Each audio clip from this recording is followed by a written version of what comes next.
Next up, we have Alasdair Walker. So Alasdair just said in the chat that he's got a smart coffee mug. I've got an old-fashioned flask with my coffee in it. Alasdair's not going to be talking about coffee in his session, but is going to be talking about tech tips for remote meetings. Alasdair, over to you. Good afternoon, everybody. My name's Alasdair Walker. I'm Managing Director of Handford, Aitkenhead and Walker. And I'm going to talk to you today about supercharging your meeting tech. I'd also like to say hello particularly to future me, who will be in the chat of this platform to answer any questions you've got as the presentation goes along. So please do feel free to ask away. So I've 10 minutes or so to speak to you about this. Anybody who knows me will know that I could wax lyrical on this subject for hours, and have been known to if people have let me. If you have any follow-up questions, or you want to chat more about some things I've mentioned here, you can find me on Twitter, you can find me by email. I'll share some details in the chat. So, supercharging your meeting tech, what's this all about? Some of you may remember me from earlier on in the year, earlier on in 2020, sorry, right at the start of the pandemic. Phil, Bray and myself put together a Zoom meeting guide for clients and shared it with the community for free. This is a continuation of that theme. I've been asked to talk at a few events about tech, particularly meeting tech, and I just wanted to share what's worked for me, what's helped over the past year, what we've learned and what the future might hold. So, what is the problem we're trying to solve here? Those two pictures, I think, demonstrate it quite well for me. The first is the inevitable feeling email tennis or phone tennis that we have with clients just trying to get meetings booked in. That was the start of this journey for me, was saying, this is a problem, there must be a technological solution to solve it. That leads to the second picture, though, often, which is that you're left with this absolute mountain of technology to get through to solve the original problem. And you think, well, I've just traded one problem for another. So let's see if we can have a look and explore the solutions to both of those. This is a mountain of tech, or the mountain of tech that we find ourselves dealing with when dealing with client meetings. You'll recognize some of these logos, I'm sure. What's really interesting to me is that none of these bits of software that are now key to the way that I work are financial planning software.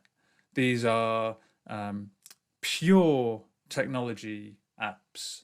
And if I look at our spend as a business over the past 5 or 6 years, the volume of spend that goes towards this sort of stuff versus traditional financial advice and financial planning apps is quite startling. It's changed quite a bit. But anyway, here is my mountain of tech.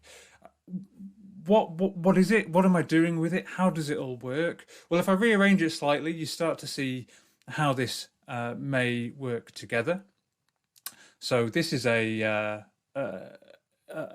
bit of a web kind of diagram, trying to show some of the connections between these little disparate bits of software. And this is the challenge I think that we face, is we find something that's really interesting and we think, well, how do we work this into what we're doing at the moment? How do I make this work for me without just adding another 5 or 10 steps to my already busy day, or to the already busy day of my support team? So how can we leverage that technology to make work easier, not harder? That's the objective. And this journey all started with Calendly. Calendly is a fantastic piece of software that just helps you make meeting arrangements. I'll come on to it in a little bit more detail just now, but that was the starting point for me. So, Calendly and the little circle icon's edge, for those of you that don't use it. These two are the start of this process that should help, or workflow really, that should help an advisor and a client book a meeting together. Sounds really simple, tends to be a real pain point for most people that I've spoken to. So how does Calendly work? Well, it links into your Office 365 or G Suite. There are other third-party calendars that it works with, but it links into your calendar. It interacts with your existing meetings, so it knows when you're busy. You set up your availability for each event that you have in Calendly, and you link it to whatever meeting software you want to use as well currently. Or you may link it to a meeting room if you share meeting rooms as well once we're back in the office. What it then does is present a very nice and easy to interact with interface for clients to find a meeting that suits them. The middle picture here is the ability, you have the ability to share times in an email, which is great. So a client literally just clicks one of those times and books in. You can ask all sorts of questions for people booking in with you. We use this with corporate meetings because we can sort of ask for clients to give us details about what they may want to be speaking about on the day.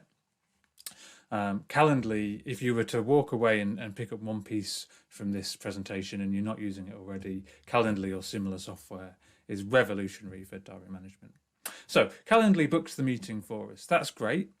One of the shortcomings of Calendly, though, is that it'll only email the person who's arranged the meeting, which is great. It emails your client and it emails you with a Zoom link in this case, gets the Zoom meeting set up. Brilliant, fantastic, all automated. But we want our support team to know that that meeting's been booked in. And that's where comes in. It might be Zapier, I'm not sure. Zapier sees that a meeting has been organized in Zoom, in Calendly, and sends an email to anybody you want it to. So that's a little bit of an add-in that we've put in, so the support team know that it's there. That email comes through. I've taken out the personal details in the side, but hopefully you can see that it has a link to the Zoom meeting. It shows the passcode, shows everything you need to join that meeting. Sends it to the client, sends it to your support team. Brilliant so far. Then the meeting actually happens. We're all, or maybe not all, but a good number of us are working from home still. I am, as you can probably see from the background. This isn't the office. One of the challenges we have is background noise. So I use a little bit of software called Crisp, K-R-I-S-P. That uses clever tech to shut out background noise. It's not foolproof by any means. It's not perfect, but it's an awful lot better than just having your unfiltered microphone. When the doorbell goes, or I've got young kids who are being homeschooled at the moment. That all that kind of background noise gets filtered out, reduced. It's really useful. As that meeting's being recorded, the recording's also being transcribed by a bit of software called Otter. Otter.ai is another interesting piece of kit that we use, probably not as much as we might do or as we could do, but it's a really great way of having a not particularly accurate automated transcription of a meeting that you can search through by keywords. So even though it's not very accurate, it's accurate enough for the need, which is to be able to look back of what might be an hour or an hour and a half's worth of recording and find the bit you were talking about. So that's a really helpful bit for just searching through previous meeting notes. The meeting's then recorded. It's recorded in the cloud with Zoom. Zoom don't give you very much cloud recording for free, and we also like to make sure that those meeting recordings are added to the client file. And so the next step is back to Zapier, and that transfers or copies those cloud recordings from Zoom over to OneDrive, which allows us then to put them in client folders. We use SharePoint, Office 365 for that, but you might have a file server that you'd want to do that with yourself. That gives us a local storage, another set of backup in case anything goes wrong with the Zoom cloud storage, or Zoom decides that they accidentally want to delete everything or something like that. And it gives you some the ability to interact with the files without having to go through Zoom's interface, click one by one on each of the files, download them, and so on. So I find that to be a really useful, quick and easy automation using Zapier. Zapier's core functionality is basically connecting one bit of software with another. It's super useful for little tasks that otherwise wouldn't be doable. Hey, it's Heather. I'm just going to cut in quickly on Alasdair's presentation here.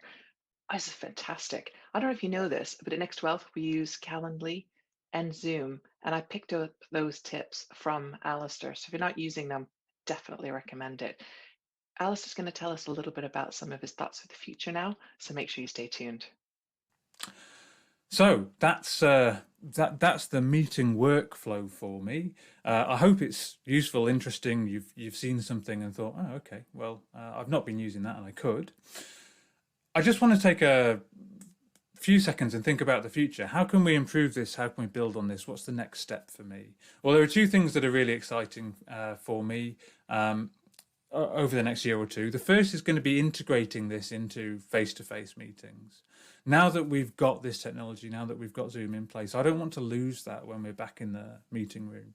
And so I'm going to be investigating and looking into setting up a connected meeting room that will continue to record meetings, whether they're face-to-face or remote, that will allow remote participants alongside face-to-face. So I'm quite excited about getting that set up when we're fully back in the office.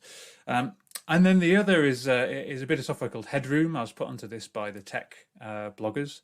I'm hopefully going to be in an early stage of their beta trial, but this is AI supported meetings. So these little bits and bobs, the transcription is going to be in line. It's going to be able to tell when people are paying attention and when they're not, which might be useful feedback from a supervisory perspective. The little picture on the side there, you can see it picks up that somebody's putting their hand up. So I find that a really exciting prospect for the future. Again, drawing some of these little bits together and hopefully making us able to work smarter without necessarily needing to work harder. Anyway, I hope that's been useful. Any questions, again, just throw them in the chat, and I may well be speaking to you soon. Cheers.